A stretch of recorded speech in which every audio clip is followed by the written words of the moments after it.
গোপীবল্লভপুরে প্রচারে ঝড় তুললেন অজিত মাহাতো। শীতলা মন্দিরে পুজো দিয়ে প্রচার শুরু।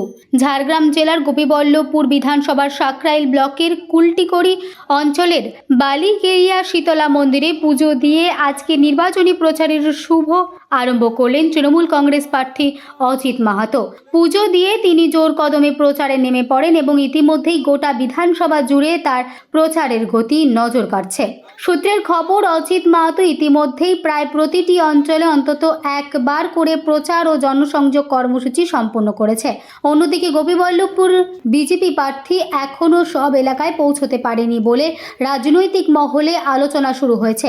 দলীয় গোষ্ঠীদ্বন্দ্বের কারণেই বিজেপির বহু নেতাকর্মী এখনও প্রচারের ময়দানে সক্রিয়ভাবে নামেনি বলেই অভিযোগ উঠেছে। এই পরিস্থিতিতে তৃণমূল প্রার্থী অজিত মাহাতো প্রচারে অনেকটাই এগিয়ে রয়েছে বলে মনে করছেন রাজনৈতিক পর্যবেক্ষকরা। প্রতিদিন সকাল থেকে রাত পর্যন্ত তিনি গোটা বিধানসভা এলাকায় চষে বেড়াচ্ছেন। তার প্রচারের ধরনেও রয়েছে অভিনবত্ব। কখনো বাইকে, আবার কখনো ট্রাক্টরে, আবার কখনো পায়ে হেঁটে মানুষের কাছে পৌঁছে যাচ্ছেন তিনি। অজিত মাহাতো যেখানে প্রচারে যাচ্ছে সেখানেই মানুষের ব্যাপক সাড়া মিলেছে। জনসমাগম এবং সমর্থনের এই চিত্র গোপীবল্লভপুরের নির্বাচনী লড়াইয়ে নতুন মাত্রা যোগ করেছে বলেই মত রাজনৈতিক বিশ্লেষকদের। আমাদের অঞ্চল সভাপতি সবাইকে নিয়ে আমরা আমাদের কুলটিতে মা শীতলার কাছে মন্দিরে পুজো দিলাম। পুজো দিয়ে আজকে আমরা এই প্রচার কর্মসূচি শুরু করেছি। আমাদের কুলটিতে আহিরা বুথ এবং বিভিন্ন জায়গায় অনেকগুলো বুথেই আমরা যাব এবং সেখানে গিয়ে আমাদের দলীয় কর্মসূচি প্রচার হবে সারাদিন এখানে। তারপরে বিকেলবেলায় আমাদের পাথরাতে আছে আজকের কর্মসূচি, ডোর টু ডোর প্রচার, মিছিল, মিটিং।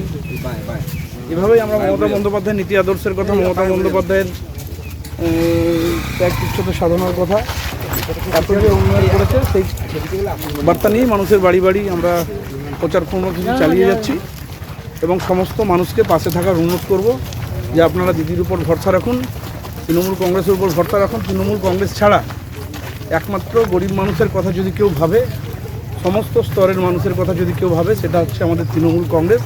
আপনারা দেখেছেন যে তৃণমূল কংগ্রেস দলটা এমন একটা দল, মানুষের আনন্দে সুখের সময় থাকতে না পারলেও মানুষের বিপদে আপদে দুঃখের সময় কিন্তু তৃণমূল কংগ্রেসকে আপনারা সবসময় পান, সবসময় সাথে থাকে, কাছে থাকে। তাই প্রত্যেকে পাশে থাকার অনুরোধ করব।